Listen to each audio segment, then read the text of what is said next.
It's 1700 GMT. This is 97.3 Citi FM. You're welcome to Eyewitness News, which offers you great interviews, analysis, and news summaries every weeknight. There's also Talkback later on the show, where we hear from you. I am Umaru Sanda Amadu. And coming up tonight, the floods have been devastating, but we must show that we're a resilient nation and we can bounce back even better. We're not going to be like the vulture who will say that when the rain stops, he'll repair his roof. And when the rain stops, he says, oh, but it's not raining, so there's no need to repair it. And so we have to clear the drains. President John Dramani Mahama leads government officials and personnel of the security services to embark on a cleanup exercise of the country. Now, what happens next is a big question that we'll be talking about here on Eyewitness News. Also, coming up, the contractor behind the controversial Wager Children's Hospital has been arrested by the Economic and Organized Crimes Office, EOCO. Now, this is in the wake of the debate over the non-operationalization of that particular hospital. We have details for you here on Eyewitness News. And later on the show, the debate over President Mahama's third term has returned with the filing of a new suit at the Supreme Court seeking a final judicial determination on the matter. We'll be hearing from lawyers with better understanding of the issues. Eyewitness News is live across Ghana on a number of affiliate stations and across the globe on citinewsroom.com. It's an interactive show. I want to hear from you. Send me your messages on WhatsApp 0539 986 996, 0539 986 996. Go on X, which is formerly called Twitter, and mention me at Umaru Sanda or at Citi973, add the hashtag Eyewitness News, and the world gets to hear what you think. It's Eyewitness News on 97.3 Citi FM. I am Umaru Sanda Amadu. Tonight, we start off with the cleanup exercise that was declared by the president, a 2-day national cleanup exercise starting today and ending tomorrow. The president himself was out and about. His ministers were also out. Members of the security services, the police, immigration, the armed forces were all out there helping to clean and desilt gutters. It sounds like a big deal, is it not? We deployed a team of reporters here at Citi FM to observe the grounds for us. I have them before me in studio tonight. To my right, I have Charles Osukumi. Charles, how are you? I'm well, Sanda. Which part of Accra were you in today? Or which group did you follow?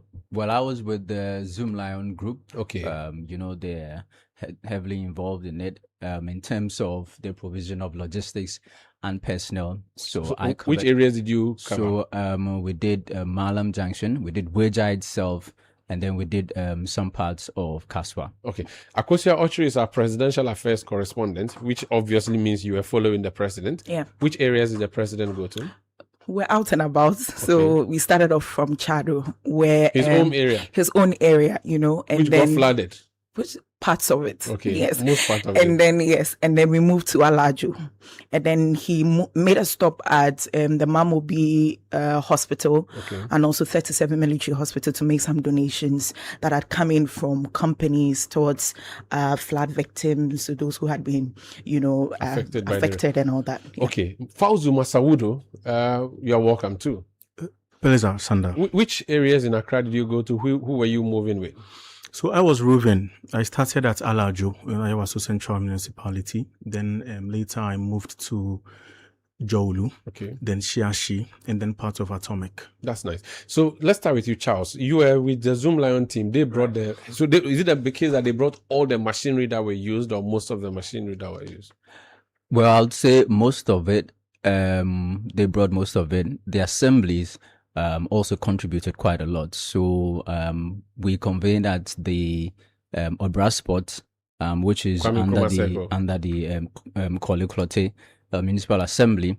The assembly did provide a lot of these equipment. So rigs, you had some brooms, wheelbarrows, and then of course Zoom Lion provided the personnel and the heavy machinery that they would use. So we moved from there, from Circle.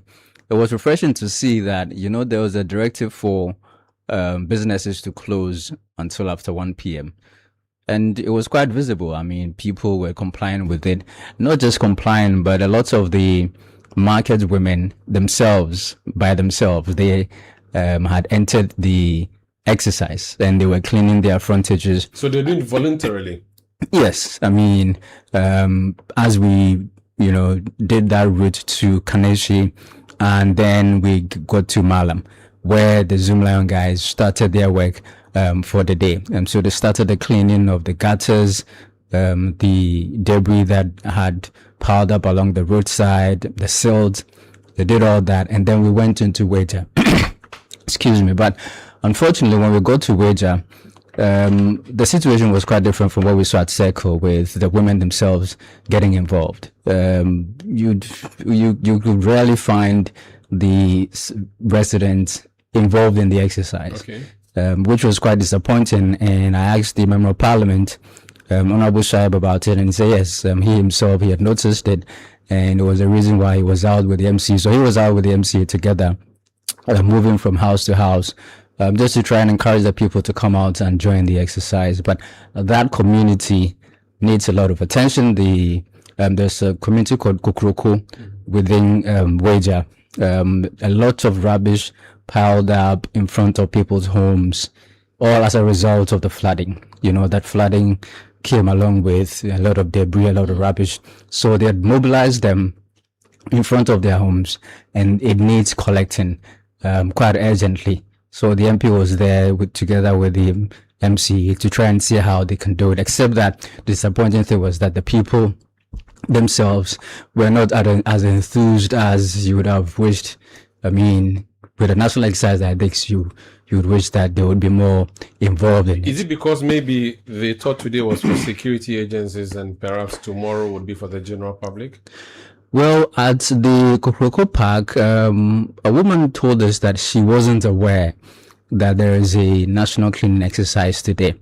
But when she found out that today was the exercise, I mean, she came out with a broom. She was one of the few people, we saw getting involved in it. She came out with a broom to do some. So I think maybe the education or the publicity for this exercise. What about the work itself? So what did they do, these Zoom Lion guys?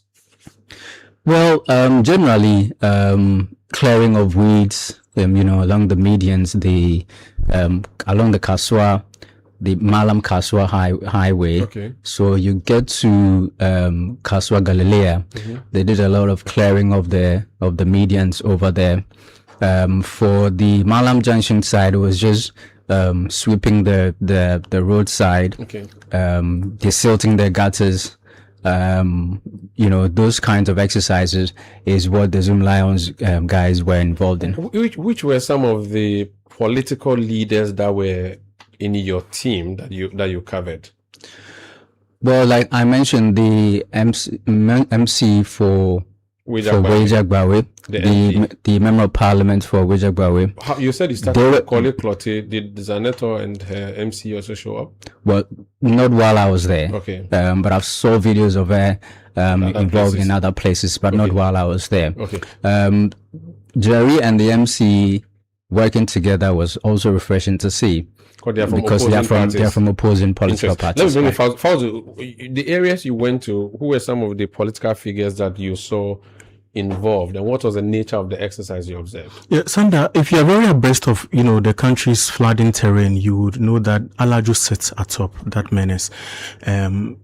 So we had the finance minister, who is now acting as the defense minister to Forsen over there. Also, Deputy Defense Minister Ernest Broja Jemfi was present.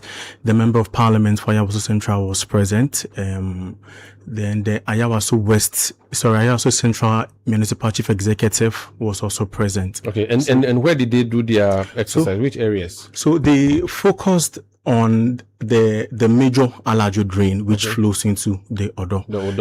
There was some form of desilting exercises along other drains, but then there was a dredging exercise at the major drain. And then we know that when the flooding dredging means there was a machine inside collecting yes, at the latter part of the exercise, of the silt. Yes. And there was also some towing of vehicles that had found their way into the drain when the place flooded. The major drain, the major the drain, big Odo drain. The big so Odo drain. They found cars inside. Yes. After the water went down. Yes. So they pulled them out. They pulled them down, except for one that they found they faced hard time doing so because they said it had been, if you like, swarmed or inundated with the silt there, so they couldn't pull it. Mercedes-Benz, they couldn't pull that one out. Yes, and so like it's mixed up with them. It's mixed up. There were some 4-wheel drives even in there.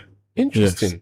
So it was a lot of things that they brought out of there. Absolutely. I saw a video where the finance minister was asking for a tipper truck at the other side of the bank of the drain and all of that. So they were cutting it away as they were collecting it. Yes. How many machinery did they put in the water or in the drain?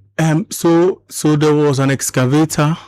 And then there was also another machine that was used to. So for those who were working at the other side of the major drain, who were working really on relatively smaller drains, they encountered some difficulty in accessing the inner parts of the drains. So they had to kind of break the coverts on the drain. So there were some equipment and machines, and from the Zoomline Limited, we understand responsible. So there were Zoomline machines. There were Zoomline machines, yes. What was the community involvement like? Sandra, it was very encouraging. We know that today, being Day One was designated for some specific group of, officers like the security forces and what have you. But it was very instructive to note the level of participation from the residents. It didn't even look like it wasn't meant for them. As in today, I spoke to a number of them who alluded to the fact that indeed it's their separate responsibility, and when it floods, they all bear the brunt of it. So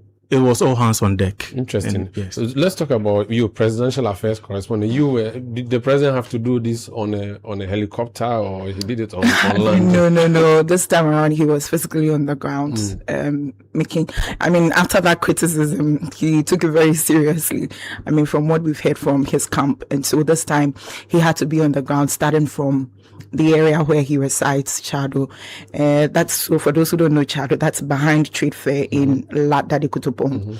And that's where he started from. So when he goes to the places, what does he do? So before this, after the floods, you know that there was a task force that was constituted. Yes. That's the post-flood mitigation task force. Now the task force was charged to go around, do a preliminary survey of areas that had been flooded, look at what can be done, and we had a rare opportunity of looking at some of the key places. They reported to the president after their preliminary survey, and some of the key places were Airport of Perbia, Aviation, Chado, Elwak, we have Shangri-La and all these areas. And so the president took key places, or chose two key places to be, and then he was there to assess as well, not from the sky this time around, but on the ground, to look at what exactly needs to be done, in addition to the work that the task force had already done, and also to give some directives. You spoke to Fauzu about the finance minister, some equipment that were used, and the president, per his visit and his observation, realized that there were some key machines that are not rightly being used for its purpose, and so he indicated that they were going to procure some machines specifically for this exercise.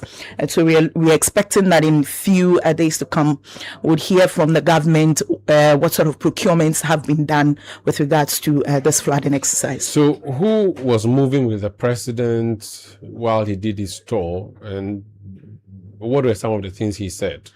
The key person was a Greater Accra Regional Minister, Linda Oklu. Of course, this is her region, and so you expect that she would take the president on the tour. And there's also the Minister of Finance, Fauzu mentioned, he was also there. There was also the MC, there was the Stanislav Dogbe, who happens to be the Deputy Chief of Staff, and also a member of the flooding task force. And then we also have COP Nathan Wache, who happens to be Director of Operations at the Presidency. And they've all been speaking. We spoke to COP Nathan Wache, who said that he personally thinks that government should go hard on anyone or any individual who is a culprit in this, who have built in the waterways, whether regardless of the party that you find yourself in. And then the Greater Accra Regional Minister also saying that she wouldn't, take any chances when it's time to sack MMDCs who give out permits to these individuals to put up the buildings in waterways. I saw a video where the president was with the Zoom Lion CEO, and the president himself carried a shovel to collect some of the rubbish. Can you tell us more about what that was about? Yes, I mean, it's just to show to the public his involvement and how serious he takes this exercise. And so even though he was there to have a look at it, he wanted to show the public that indeed he was involved in it. And it's just not the president, the vice president as well. Okay, yes, she visited the Nungwa market and was also involved in the activity, even though you don't expect them to do it for that long. Yeah. But that showed a good sign that indeed he was in So often the criticism against our cleanup exercise that we collect the rubbish and we leave it on the side of the road, it rains and then it's pushed back in. I want all of you, your view on what you saw today, whether the thing that was removed from the drains was collected in time or was left in the median of the road. And also if there's anything you observed from the cleanup today that you think we could perfect tomorrow, or we could stop tomorrow, or we could do better, because we still have one more day. And whether or not you think this was a good exercise, and whether we should continue it, perhaps make it monthly or weekly. I'm going to go around again. I want to start with you, Charles. Well, Sanda, I think it's a commendable exercise. We've had issues with sanitation for a very long time. So the president is showing leadership, and I think that we should commend him for it. Now, for the past few weeks, we've had some difficulties with dumping, which has resulted in people still having refuse in their homes. So the trucks are unable to collect because they don't have places to dump. I spoke to Zoom Lion today. Well, they say that, they have some stations, transfer stations, where they collect all the rubbish from, say, Accra and take them to the outskirts for dumping at the landfill sites. For sometimes, some of those transfer stations had been closed. So they've promised that all of those transfer stations have now been open. So you have one at Tishin, you have the one at Achimota, the Zoom Park is currently open. And then they say that the landfill site, unfortunately, that landfill site is due for decommissioning, say, in the coming months. Mm-hmm. But it's still open, and that they are going to use these places to be able to use them as dumping for what has been collected today and what will be collected tomorrow. So at least where you went to, they collected it and took it away, or some was left behind? There's some were left behind. But they were in the process of collecting, or yes. You didn't get an indication that they would collect it? No, they were in the process of collecting. So there were tipper trucks doing this collection, or how were they doing the collection? So for some, they were doing them with their small trucks. They have smaller trucks, not the big, smaller trucks. They were doing them with them. Unfortunately, some were left behind. We're told that by tomorrow they need the water to drain out of it. Mm-hmm. And so hopefully by tomorrow, when the next exercise begins, they would collect those. I'll come and hear from the rest of you, but I want to hear from President Mahama. He spoke after inspecting the ongoing or the cleanup exercise that happened earlier in the day. Let's listen. The floods have been devastating, but we must show that we're a resilient nation and we can bounce back even better. We're not going to be like the vulture who will say that when the rain stops, he'll repair his roof. And when the rain stops, he says, oh, but it's not raining, so there's no need to repair it. And so we have to clear the drains. We've just worked this Alajo drain. It's part of the Odo stream. And there are two problems in it. There's silt, and then there's also plastics and household waste. You find in a drain like this, there are engine blocks. People discard an engine block and throw it in the drain. Old furniture, dining tables, everything you can find in that drain. And so, one, we must change our attitudes and stop the reckless dumping of things into the drains. The drains are not garbage instruments. If you want to dispose of something, you know how to dispose of it. We have skip trucks that leave containers all over the city. Just go and throw your garbage into the skip, and the truck will come and pick it and take it where it has to take it.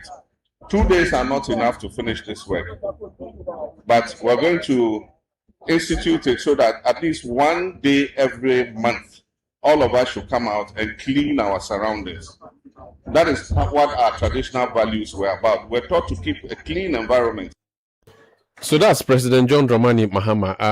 Lady and gentlemen, Akosia, I want to hear from you as well on the seals that was removed, what you saw them do with it, and what do you think should happen with the exercise tomorrow? I think that my observation is similar to what Charles said or observed. There were trucks on standby while they silted the gutters and in the drains. We saw them collect them, of course, not 100%, but in the process. I'm sure that by tonight or tomorrow, if we should go on the ground, so we'd see either some work being done or some being left. But my observation, the president made a very emphatic statement that he doesn't think the cleaning exercise should be a one-off thing. The 2 days is not enough. And it goes back to our involvement in that 2014 cleanup exercise that we launched, National Sanitation Day. I mean, where did we take it to? So I think that we should continue. We should not just leave it to one or two people, the assemblies, and then that will be it. So I think we should pay attention to how we also communicate to the public, because today we saw people still selling. Okay, so they didn't obey. Thank you so much, Akosia. Fauzu? Yeah, Sandra, it's a refrain. I also saw some trucks and tricycles moving into those places to clear the garbage for onward disposal. That's an observation I made. But Sandra, it's also instructive to note that this exercise was a reality check. For instance, at somewhere in Jowulu, Ayawaso West, there was a whole residential facility that didn't have a septic system.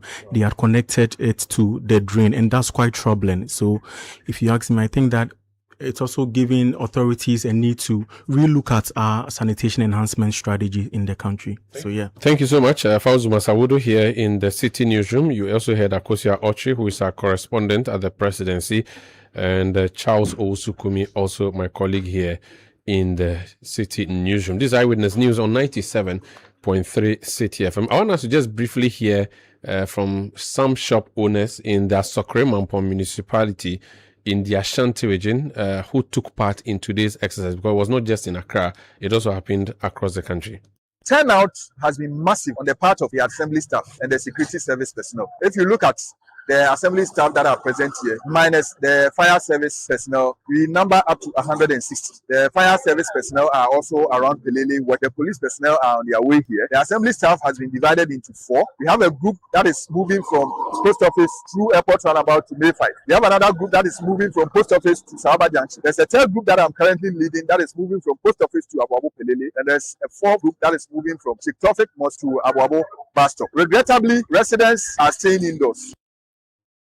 So that's actually the Municipal Chief Executive of Sokre Mampong, Ben Abdallah Al-Hassan, speaking about the contribution, reaction of shoppers and traders, or shop owners and traders in his municipality as the cleanup exercise happened in the Ashanti region today. Did you take part in the exercise? Did you observe? Send me a message, 0539 986 996. Let me know what you make of it, 0539 986 996. This is Eyewitness News on 97.3 Citi FM.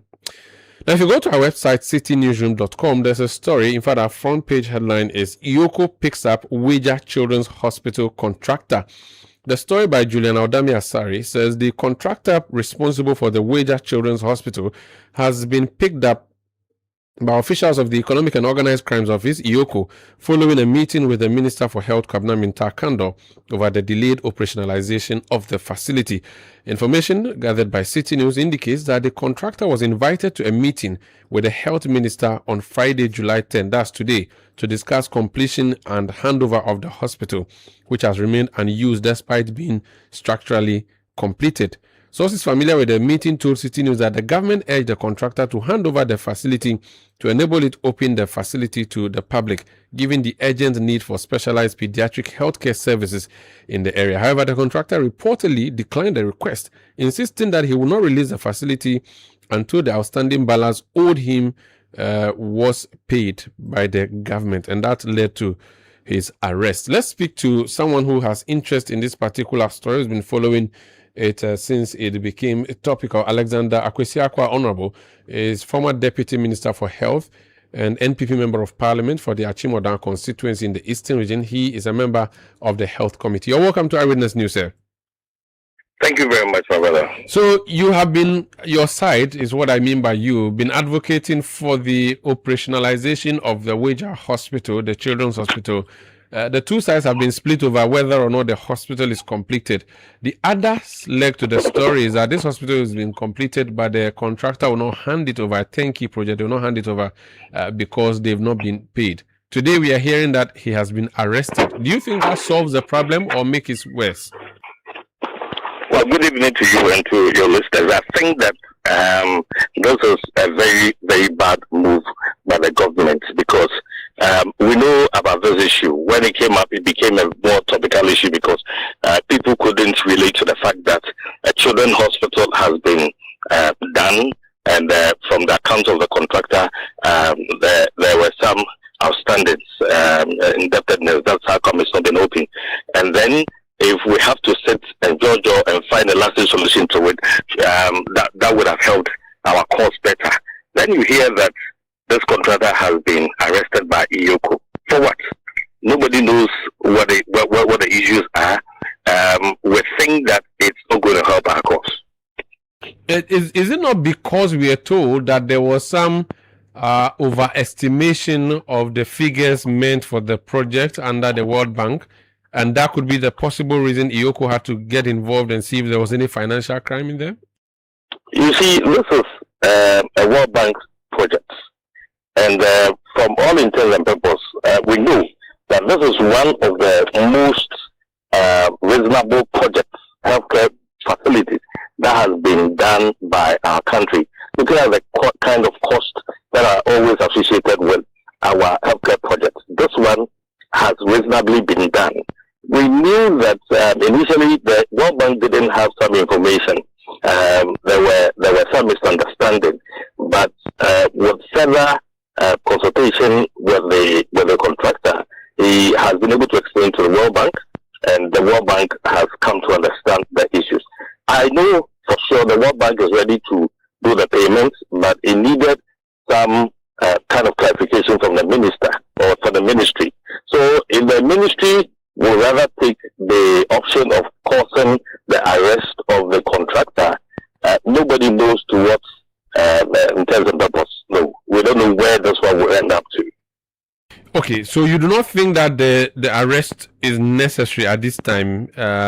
You think it will make issues worse than they currently are? What if the government decides then to move in and say, this person has been closing that facility unlawfully and we are taking over? Could that work? There was a contractual agreement between the contractor and the ministry, which is going to be borne by World Bank.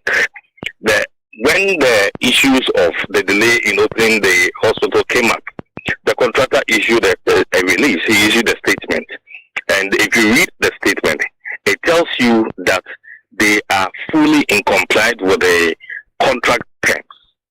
What needs to be done is that the outstanding payments need to be paid.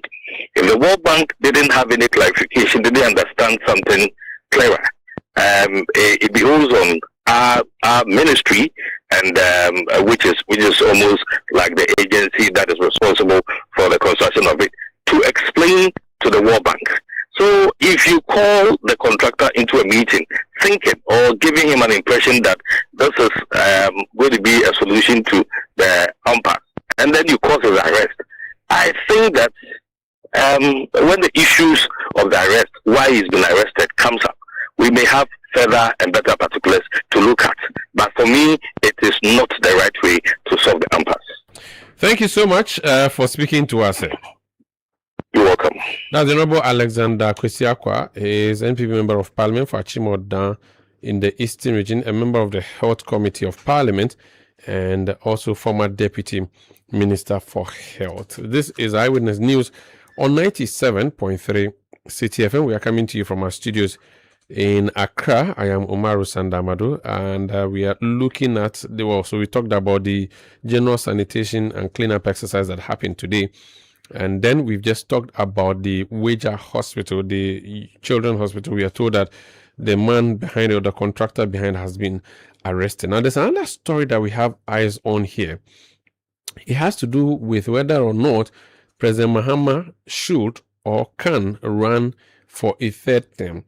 President Mahama was president of this country he did a few months after the passing of Prof. Mills, which wouldn't count. He did a few months into election 2012.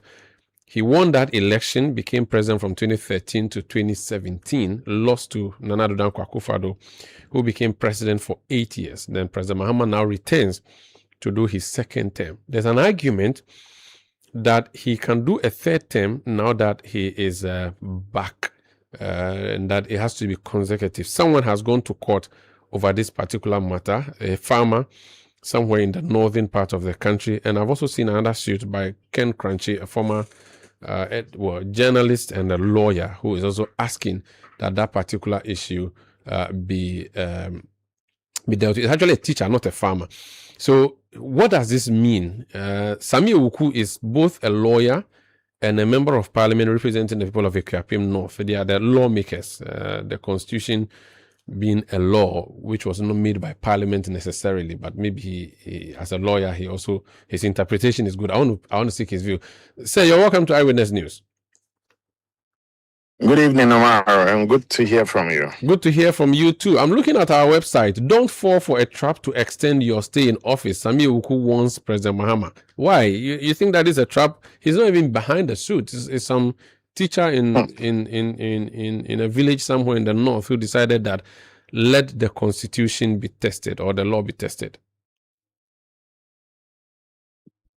Well, first of all, let me say a very good evening to your cherished listeners. Let me start by saying that beyond the law is the politics behind this suit.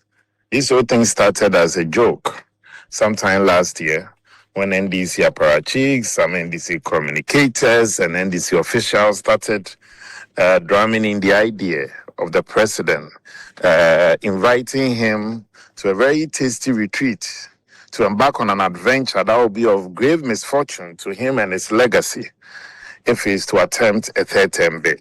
Last year, when this joke started, because they felt that the president had so much goodwill, the president had, enough numbers to show in terms of his popularity. So they started, talking about a third term bid. We thought it was a joke.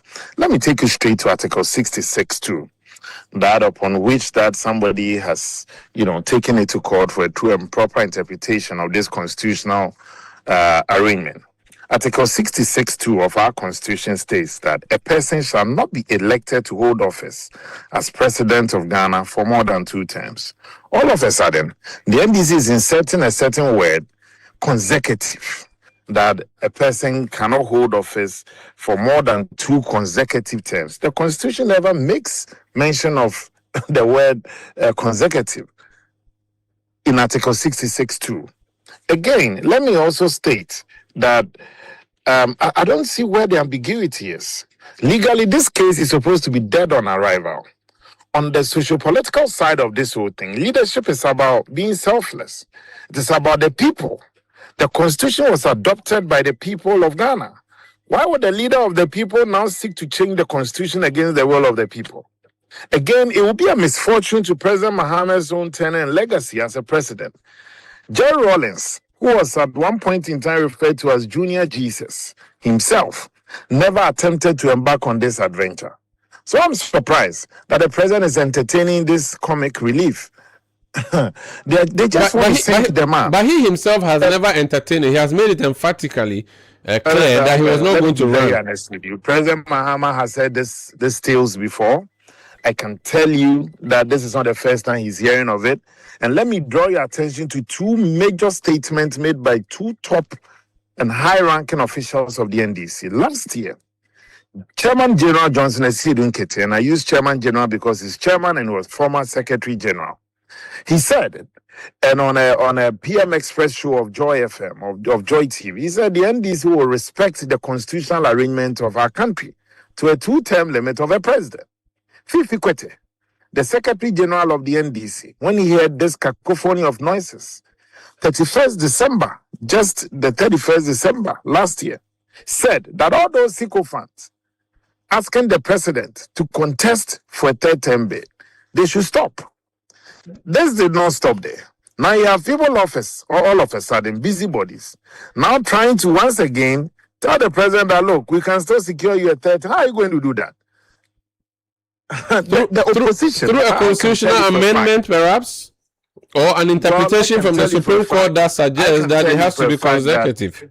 It will be a grave miscalculation on the part of President Mahama to attempt a third term bid, because you are going to have people within his own party that he doesn't know in active connivance with the opposition to nail him on this adventure. I will advise Mr. President, it's a Friday evening, Mr. President, retire in dignity in 2028. Ghana has been so gracious to you and so good to you. All that you can do for us as a nation, in the name of God, do for us as a nation and retire in peace January 6th or 7th, 2029, and hand over that peaceful Ghana that you inherited from President Akufo-Addo to your successor, Dr. Mahmoud Bawumia, and let the nation then also chart a new path, a new dawn, and a new beginning. Do not heed to these calls that will eventually sink your legacy. They don't wish you well.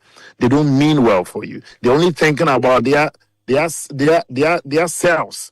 They only want to use you as a decoy for you to be the face of still being president. But I'm surprised. I'm surprised you keep. They want to do, I'm surprised you keep using "they" as if it's an NBC agenda. This agenda. It's not just an NBC agenda. Just a second. Let me land with a question. So the matter in the Supreme Court is filed by a teacher in the northern part of the country, in the northern region.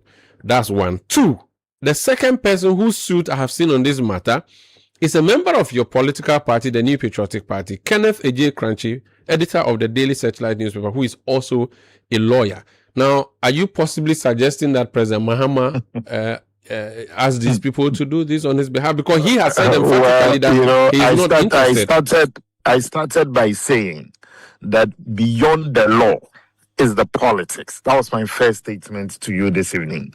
I've also made another statement. I said you are going to have elements within President Mahama's party. I use the word again, in active connivance with members of the opposition to nail him on this matter.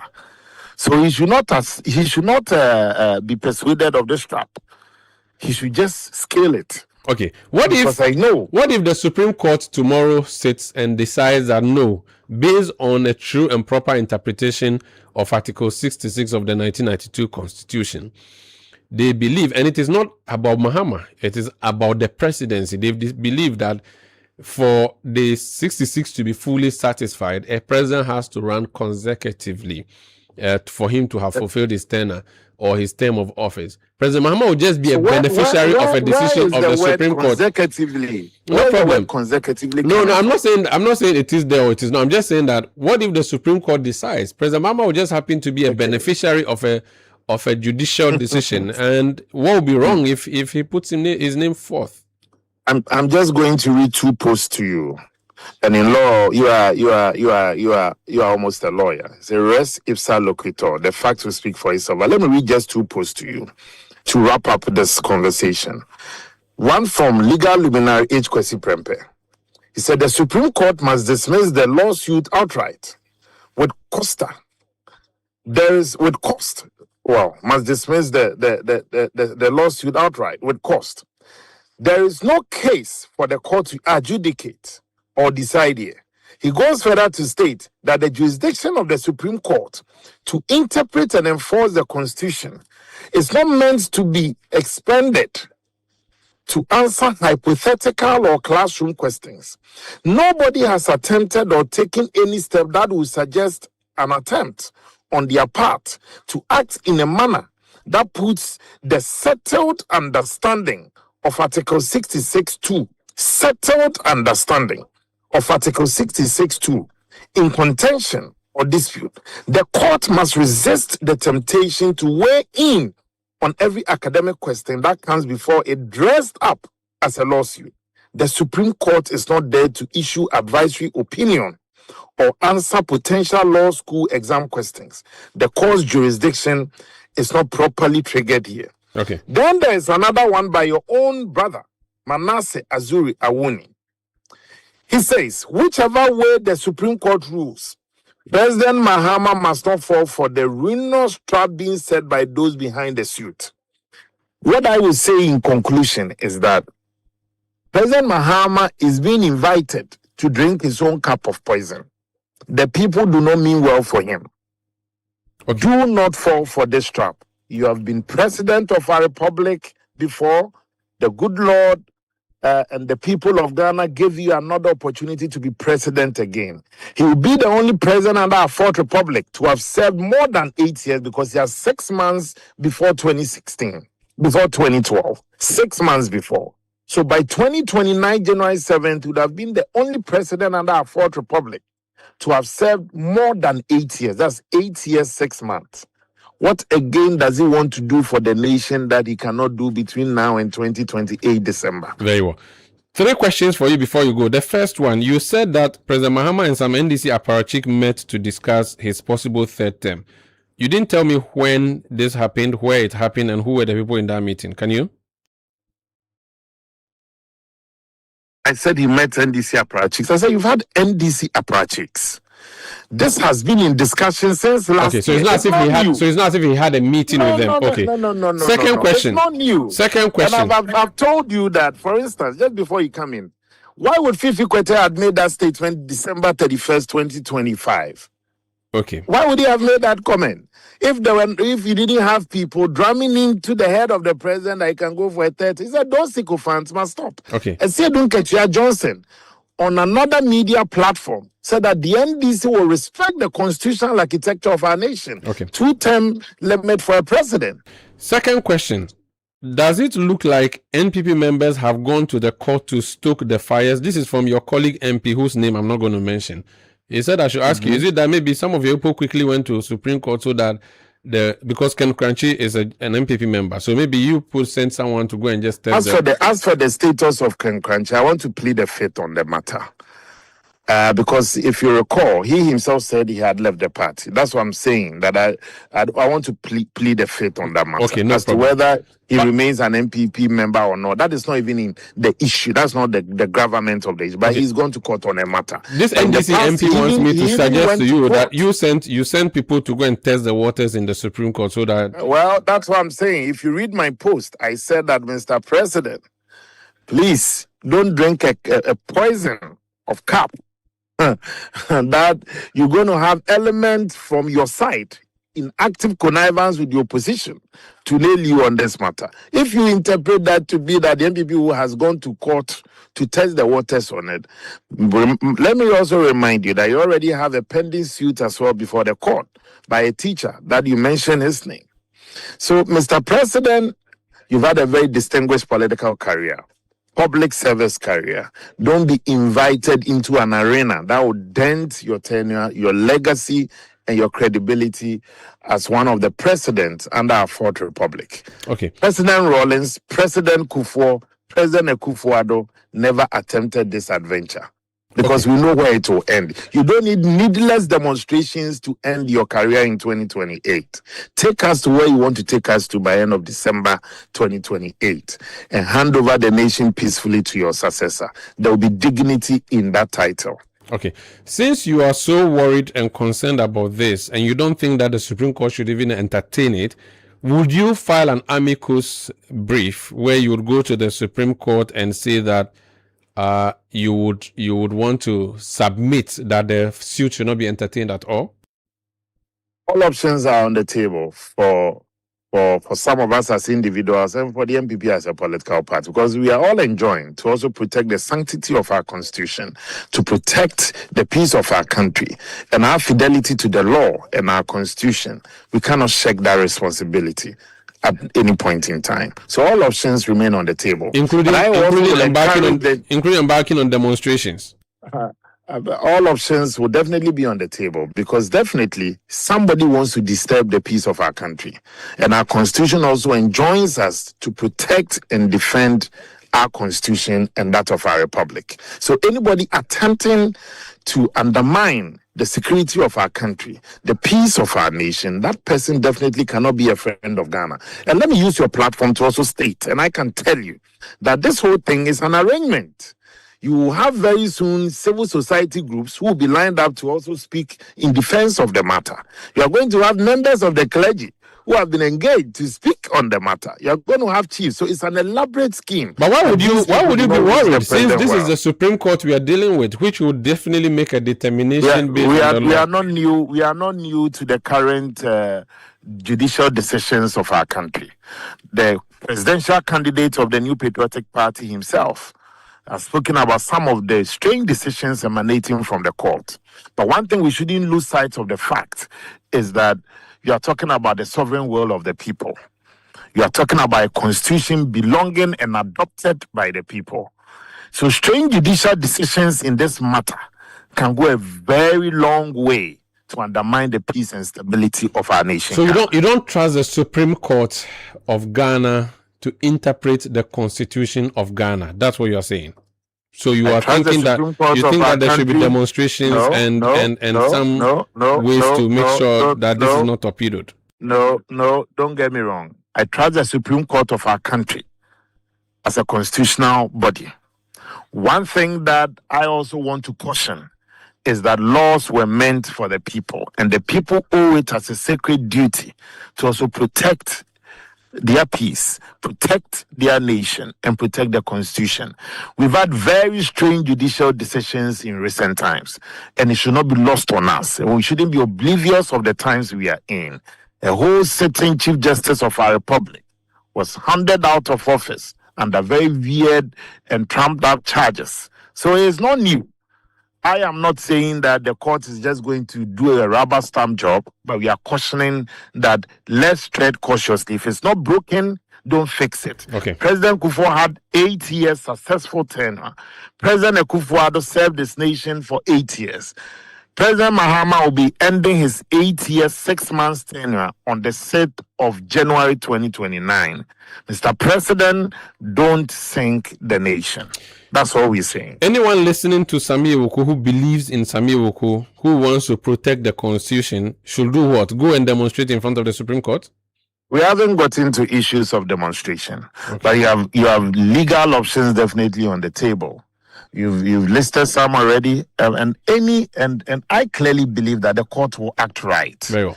And the court wouldn't entertain such frivolous and pathetic suit that is meant to undermine the stability of our country.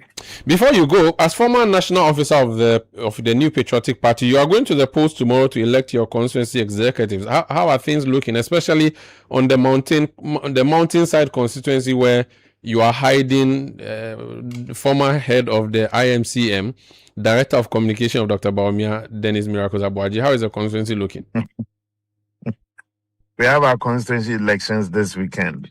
I'm not on the ballot, but definitely the party will be proceeding with this reorganization. And across the country, Saturday, Sunday, the MPP will be seeking to elect constituency officers across the 276 constituencies. And it is also meant to bring to finality when it comes to the constituency reorganization of the party. Mind you, this process, this particular level ends the constituency level, and then you are left with regional and national officers to be elected. If you ask me of the Kapim Ridge, so far it's calm. The weather is also chilly here, and we're looking forward to a wonderful weekend. Thank you so much for speaking to us, sir. Thank you. That's Sami Awuku. He's former national officer of the New Patriotic Party, national youth organizer of the New Patriotic Party, former head of the National Lottery Authority, NLA, and current member of Parliament for the Okapim North constituency. This is Eyewitness News on 97.3 Citi FM. We'll return with more. Please stay. Eyewitness News. Be there as it happens. Everybody they sell, but your shop they empty. Where's my report? Bro, month no end yet too. But see, your pocket stop they take. Another emergency for the house? Come get ideas. Ideas go kill them. Another idea, another mark time. No capital to start. For some people, this silence no be peaceful. it be money matter. With bills, there's no need for silence. From my emergency loans to salary loans to working capital loans and startup loans, Bills has you covered. Apply with your Ghana card today. Call 0596 920 833 or 0302 200 390. Bills, financing your needs. T's and C's apply.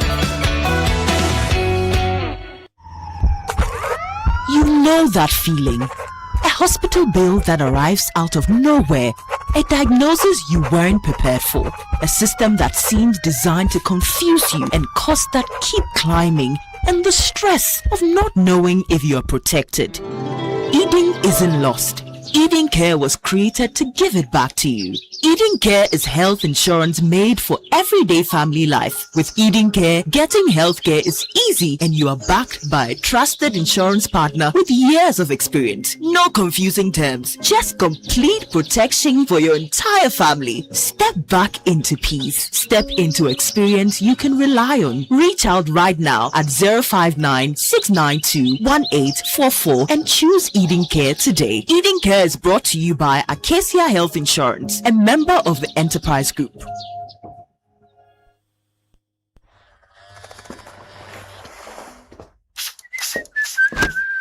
Charlie, I'm nice. I get some serious meeting. Allah, motion. But Charlie, no credit today. Oh, but you relax. More day. Hey, what funny. Yes, so I borrow small, sort myself out. I pay back. We move.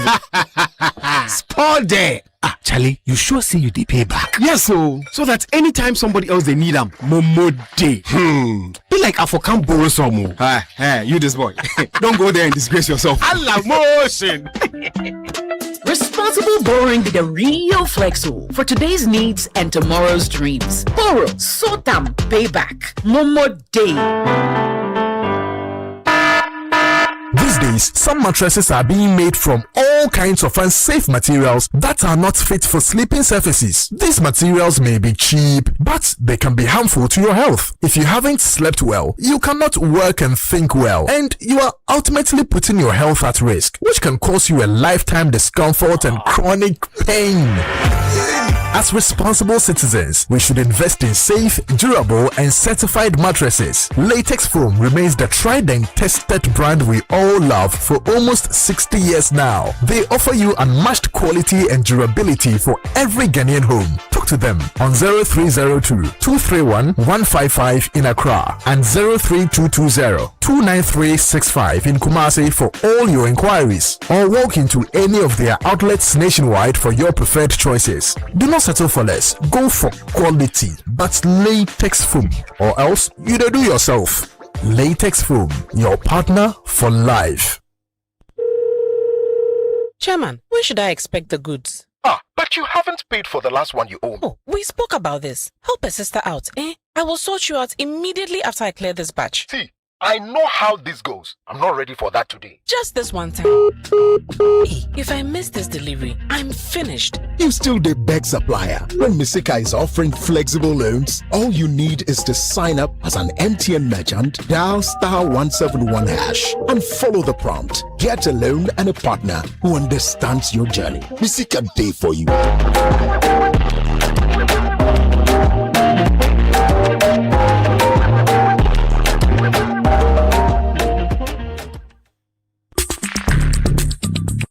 Let your voice be heard on Eyewitness News on Facebook at facebook.com/Citi97.3, Twitter at twitter.com/Citi973, and Instagram at instagram.com/Citi973 with the hashtag Eyewitness News. You're welcome back. This is Eyewitness News on 97.3 Citi FM, broadcasting from our studios in Accra and around Ghana on a number of affiliate stations. It's now time to put the microphone in your hands. This segment called Talkback, which is brought to you by Valex Lease Equipment Limited. Valex Lease, affordable document management. solutions. Fred Tetejabano is in studio with me to help us with Talkback. Fred, what are our listeners saying? So, Umar, we'll go to... Sorry, Fred, I think you should use this seat. I'm unable to hear you on that particular microphone. Yes. Better now. Yes, please. Yes. So, Umar, we'll go to Kennedy Onipayede. Onipayede. You don't understand. You don't understand. Oh, but he didn't spell the thing. Onipayede. See how it's spelled. It's Onipayede. Oh no, you have to spell it. Asante. Yeah, Asante. Kennedy Onipayede. He says, Umar, where's Dr. Baumia?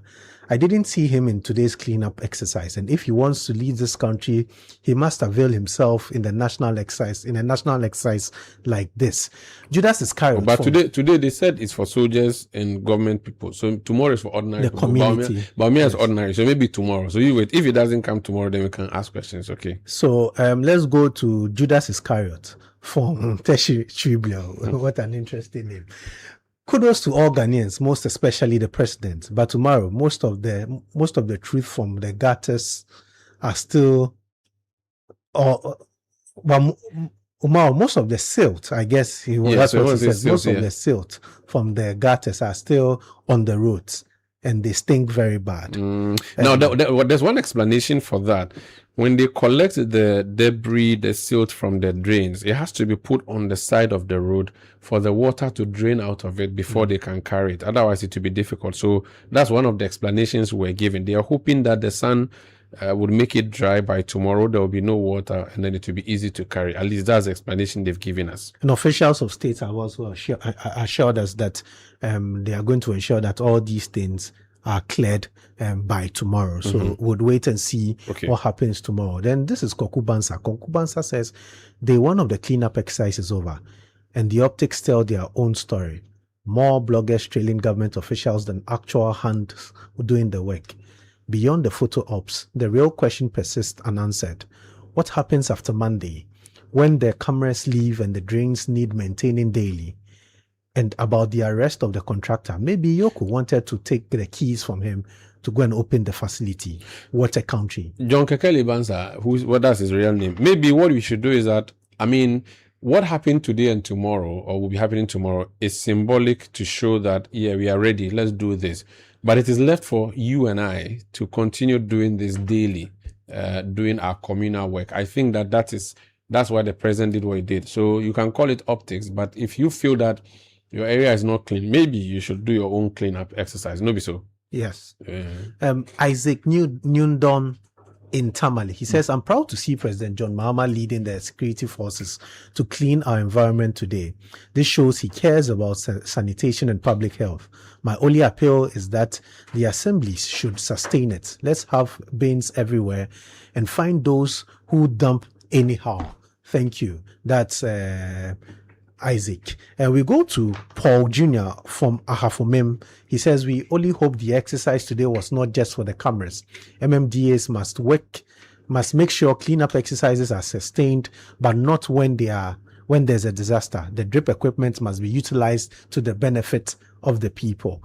Then finally, Cornelius in Sunyane West constituency in the Bono region says Ghanaians were fully participated in today's cleaning exercise in the various flooded areas. Ghanaians should learn a lesson from today's cleaning exercise and stop dumping rubbish anyhow. Anytime it's flooded, we all bear the consequences. Indeed. So that is why we should all put our hands to the wheel and deal with this matter so that it does not repeat itself. Now that we have been shown the way we should continue, let's clean together and make our communities a livable place so that if it rains for just 1 hour or two, we don't see flooding. The odor has been desilted. Now, what do we do to prevent it from becoming choked again? Thank you so much, Fred Jabano, for coming to help us on Talkback, which is brought to you by Valex Lease Equipment Limited. Valex Lease, affordable document management solutions. Now, Talkback would have come maybe 20 minutes to the end of the show at 7 p.m. But we've brought it to you just before 6 p.m. tonight. And that's because Eyewitness News is not going for 2 hours tonight. Instead, we are doing 1 hour.